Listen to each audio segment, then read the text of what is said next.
The short-haired woman and the young couple took the $200 from the short and fat man's hand and said, "All right, I see you are in a hurry, and we are kind-hearted people, so we'll let you go in front of us." The short and fat man felt smug and said to the woman beside him, "I told you, most problems in this world can be solved with money. If it can't be solved, then the money is not enough." Yi Chen frowned slightly, thinking, what nonsense is this? If they took the money and gave up their spot, it would have been normal to go back to the end of the line. After all, waiting in line for a few minutes to earn $200 was a good deal for many people. However, this couple took the money but did not conscientiously go to the back of the line, which was going too far. Yi Chen was already not happy with this couple, and now he felt even more annoyed. The short-haired woman and the young couple planned to step back with her boyfriend and give up their spots to the two people. Yi Chen stood still and pushed the short-haired man with the foil-stained hair, who was about to step on his foot, out of the line. The short-haired man staggered, and the short-haired woman he was holding hands with was also pushed out of the queue by Yi Chen. "Since you took their money, please voluntarily go to the back of the line," Yi Chen said coldly to the couple. The short-haired woman turned her head towards Yi Chen, eyes wide with anger, and said defiantly, "Who do you think you are to push us? What right do you have to push us?" "Just because you almost stepped on my foot," Yi Chen retorted coldly. The short-haired woman shot Yi Chen a disdainful look. "We didn't do it on purpose. Couldn't you just move back a bit? Didn't you see these to want to cut in front of us? Why push us? You took that person's money, so you should stand in the position where they were queuing. If you didn't go to the back of the line, then how did 2 extra spots magically appear? It's a simple logic that you don't understand. Did 9 years of compulsory education go to waste for you?" Yi Chen replied. Yi Chen naturally wouldn't let the couple cut in line. "We were originally in front of you. Why should we go to the back? Just to make you wait a couple more minutes? As a grown man, do you need to be so petty? Nobody behind has any problems with us," the short-haired woman argued unreasonably. As the short-haired woman turned arrogant and unreasonable, many people behind pulled out their phones to record videos. People at the back also started to criticize, "Who says we don't have a problem? It's ridiculous. Isn't our time valuable? Forced to cut in line for no reason. I don't agree. You guys should quickly go to the back of the line. Yes, both of you took the money and should go to the back of the line. If you don't want to wait at the back, then don't take the money." "Exactly. How can this be fair? You guys are taking all the good things for yourselves." The others expressed their objections. The short-haired woman felt increasingly embarrassed by these comments.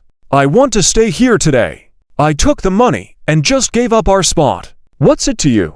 Why are you envious?" The short-haired woman twisted the facts and forcefully tried to squeeze ahead of Yi Chen. Yi Chen directly pushed her away. "Get lost." The short-haired woman stumbled and almost fell to the ground. Angered, she shouted, "Why did you push me? I'll tell you, you've crossed the line today. I can't stand people like you who bully the weak. We are not easy to mess with." "What? Do you want to hit a woman? Today we will stay in front of you. What can you do?" The short-haired woman, with sharp and elongated nails from her manicure, made a fierce scratch at Yi Chen, leaving a vivid red mark on his hand. Feeling the sting on his hand, Yi Chen clenched his fist and forcefully punched the woman's face. He thought to himself, why not hit women? Gender equality. This was self-defense. Yi Chen respected women, but wouldn't tolerate someone who was disrespectful and violent towards others, male or female. Yi Chen's punch landed on the woman's already flattened nose, causing her nose to bleed. "Ah, my nose, it hurts, I'm bleeding. I'm bleeding." The short-haired woman screamed in pain. You hit a woman. Are you still a man? Honey, what are you waiting for? Help me, beat him up." The short-haired woman looked at the blood on her hand, eyes widened in fear, and she hid behind the short-haired man, no longer daring to confront Yi Chen. Yi Chen looked coldly at the short-haired man, who was a head shorter than him. The short-haired man met Yi Chen's gaze and immediately shrank back, stammering, You have no manners. You hit a woman. Are you still a man? I'll call the police." "Oh, call the police then. I'm injured too. She was the one who acted first. My reaction was just a reflex in self-defense after encountering danger. It's justified self-defense, so I don't have to take responsibility," Yi Chen calmly responded. Glancing at the security guard, who was already running towards them, Yi Chen didn't make another move to retaliate. Fighting back again would result in both parties being involved in mutual combat, and they would have to go to the police station.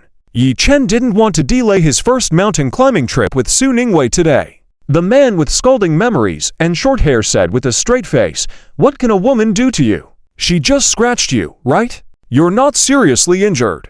Do you, as a man, need to use such force against a woman? You made her bleed." Yi Chen gave a cold sneer at the man with scalding short hair and said, "What does it matter that it was a woman? Everyone is equal before the law, regardless of gender. Without rules, society cannot be ordered, so think before using force. This is a society governed by law. Do not ignore laws and discipline. If you have nothing to do, read more books on the law. Not acting will keep you safe. My hand hurts so much. I make hand models. I had an ad shoot scheduled for the afternoon. Now my hand is injured, breaching the contract, and the penalty fee is 30,000. You guys will have to compensate," Yi Chen said, turning and raising his right hand. He shook it in front of the camera lens recording behind him so that everyone could clearly see that he was the victim. Under the light, Yi Chen's fingers were slender and the joints clearly defined, appearing like a piece of exquisite art. The reddish scratch marks made a stark impression. These hands were clearly those of a hand model. Naturally, no one present doubted Yi Chen's words. Everyone stood on Yi Chen's side and commented, "Oh, what a beautiful pair of hands. It's a shame they were injured. I'm a hand enthusiast. These hands are definitely of hand model quality, so the compensation should be doubled." Exactly. It was the woman who acted first. She deserved to be hit. Men are people too. We also get injured. How come we have to stand still and be hit by you women without retaliating for self-defense? Who do you think you are, a queen? Yi Chen thought that the scratch marks on his hand should heal quickly. It would be best if the police arrived soon, otherwise, the injuries would disappear. The man with the scalding memories and the woman with short hair were intimidated upon hearing Yi Chen, and the onlookers side with him. They were afraid of having to pay the 3,000 they owed. This is not my business. It was her. She did the scratching. We're not familiar. We met online. We only met for the first time yesterday. If you want compensation, go find her." The man with scalding memories and short hair hastily distanced himself. "What do you mean not familiar? You scumbag. We even slept together last night. You called me your wife, darling, and we had sex 7 times. Now something happened, and you pretend not to know me. I'll kill you." The woman with short hair exploded, immediately lunging to scratch the man with scalding memories and short hair. The man with scalding memories and short hair was scratched and howling in pain, eventually retaliating and engaging in a scuffle with the woman with short hair. Yi Chen quietly stepped back to steps, giving them space to fight. As they battled, Yi Chen observed that there were indeed 2 types of people under the same blanket. The onlookers took out their phones to snap pictures. No one went to break up the fight, thinking this couple was an ideal match. It wasn't until the security guards arrived, panting heavily, to separate the tussling duo that the commotion was finally brought to an end. In the end, the woman with short hair compensated Yi Chen 3,000 yuan. As an apology, the scenic area also gave Yi Chen 3 entrance tickets. Yi Chen didn't want to delay their mountain climbing trip, so, reluctantly, he accepted. Besides, talk of being a hand model for an advert was made up by Yi Chen. He couldn't really make the other party pay 30,000 for a small injury. Carrying the 3 entrance tickets, Yi Chen returned to the car. Knock, knock. Yi Chen lightly tapped the car window and opened the rear door. "Let's go. I've got the tickets. Let's get moving," Yi Chen said to Su Ningwei and Yi Yao, shaking the tickets in his hand. Su Ningwei immediately noticed the scratch marks on Yi Chen's hand and asked with concern, "Ah Chen, what happened to your hand? Are you hurt?" Yi Chen smiled and replied, "It's nothing, just a scratch." The line was long, so let's get out of the car. Su Ningwei held Yi Chen's hand, inspecting it carefully to make sure he was okay before relaxing. "Be careful, your hands are so beautiful. It would be a shame if they scarred." Su Ningwei gently blew on Yi Chen's wound, speaking tenderly. Yi Chen chuckled, saying, "I know. Give me your bag and water. I'll carry them." "Sure, you can carry my sister-in-law's bag, but my pink one is too delicate to let you carry. I'll do it myself." Yi Yao put on his shoulder bag, avoiding more teasing from Yi Chen. Yi Chen then hung Su Ningwei's purse over his shoulder, grabbed a black backpack with water, tissues, and snacks inside, and Yi Yao skipped ahead cheerfully. Su Ningwei linked arms with Yi Chen, following closely behind. The three chatted and joked as they walked towards the scenic area. After a short distance, they came across a large area of plum blossoms. There were several varieties, such as white plum, green plum, red plum, palace powder, and yellow plum. Mount ManhwaRecap was renowned for its plum blossoms, with thousands of plum trees of various varieties planted on the mountainside. The end of winter and the beginning of spring was the season for the full bloom of plum blossoms, covering the mountains with a riot of colors and attracting crowds of visitors. With tens of thousands of plum blossoms blooming in layers, the scene was like a sea of snow, intoxicating with its fragrant aroma. The plum garden was large, and everyone was busy admiring and taking photos of the flowers. Do not climb trees. Do not break branches. Please be civilized when taking photos. You look better than flowers under the trees, but you aren't as beautiful as the flowers when you climb them. Who's more embarrassing? The staff patrolling the area shouted through a megaphone as they passed by Yi Chen, Su Ningwei, and their group.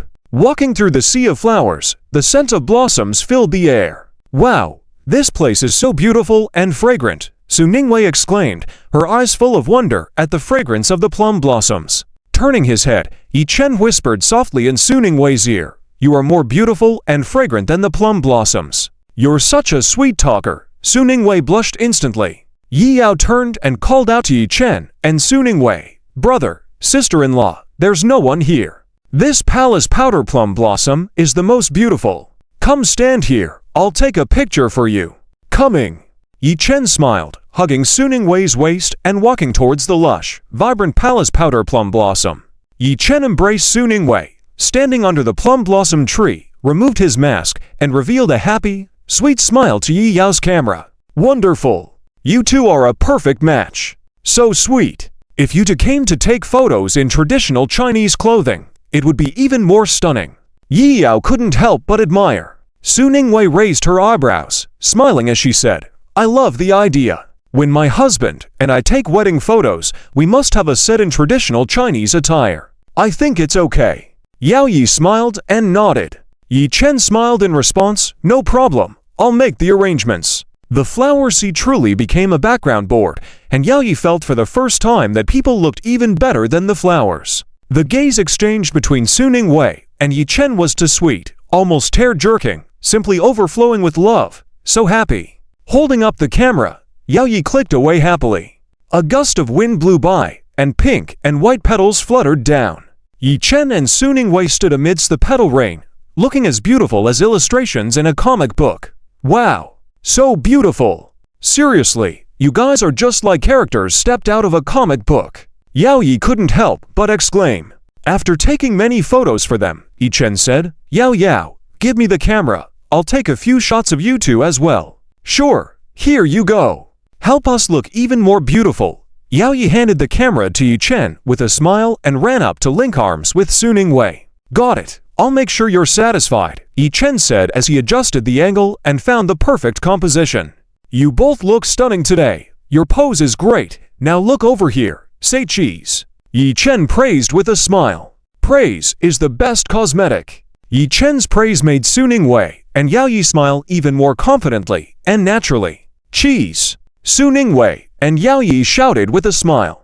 In the frame, Su Ningwei and Yao Yi each had their own beauty, smiling more enchantingly than plum blossoms, resembling fairies transformed from plum blossoms, graceful and lovely. Click went Yi Chen, capturing this beautiful moment. "Now move over to that green plum tree there. Switch up your poses. Yes, in that position. Yao Yao, tilt your head down a bit. Perfect. Wei Wei, turn your head towards me a bit more." Yi Chen patiently directed Yao Yi and Su Ningwei's movements, capturing the details. With the addition of his drawing skills, Yi Chen's use of light and shadow was extremely exquisite. Under Yi Chen's lens, Su Ningwei and Yao Yi were photographed in a lively manner, their expressions captured perfectly, the lighting delicate, producing photos that would make every girl squeal with joy upon seeing them.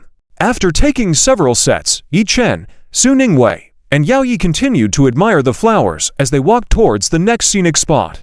After walking for a short while, they saw several young people taking photos under a flowering plum tree.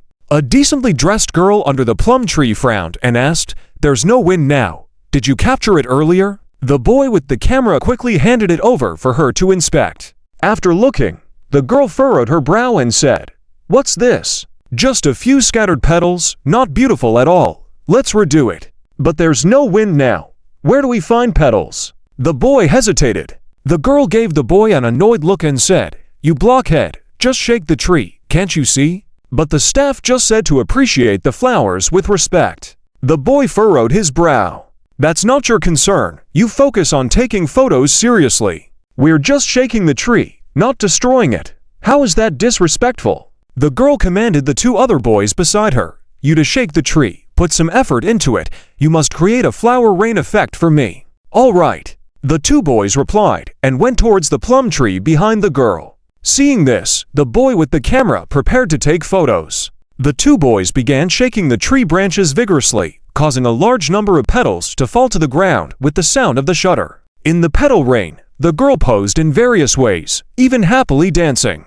Yao Yi frowned upon seeing them and said, "Bro, sis-in-law, aren't they going a bit too far? They're going to break the tree with all that shaking. It's so uncivilized. Indeed excessive." Su Ningwei also frowned, expressing strong disapproval at their behavior of artificially creating a petal rain by shaking the tree. Yi Chen also furrowed his brow slightly, as more people arrived to see the flowers, encountering all kinds of people. At this moment, a passing middle-aged man walked up with a pained expression and said, "Why are you acting like this? Destroying the flowers that just bloomed for a few photos." Two elderly couples visiting the park immediately stepped forward to advise, "Young man, don't shake it. Plum blossoms are for viewing, not for shaking.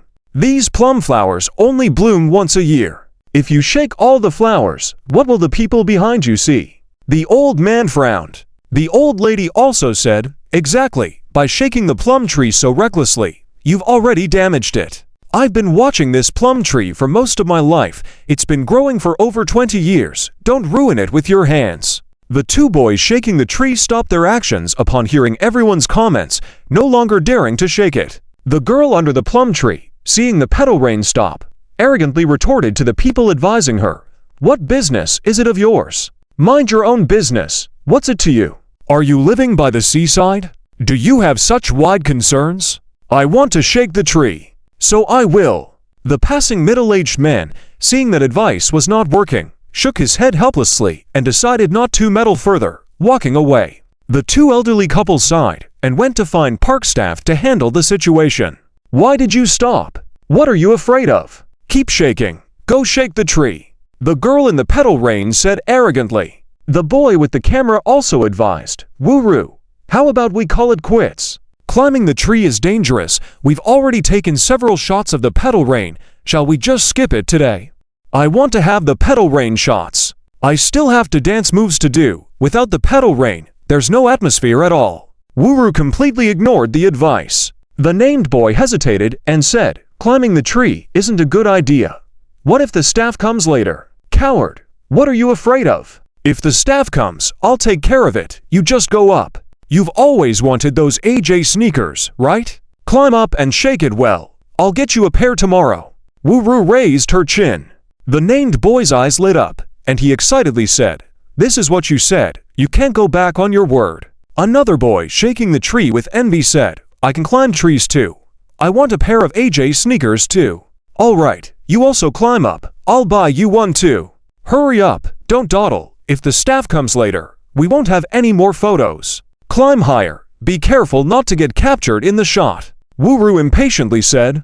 The two boys eagerly crossed the fence, ignoring the warning signs, and climbed up the tall plum tree, standing on high branches, zealously trampling on the plum tree branches.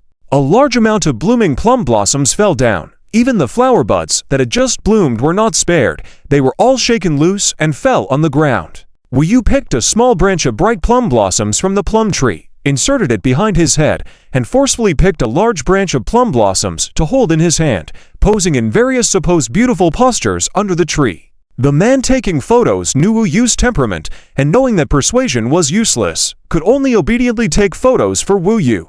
Yi Yao widened her eyes in shock and said, "They actually climbed the tree. This is too much. They are embarrassing us young people. I can't stand it.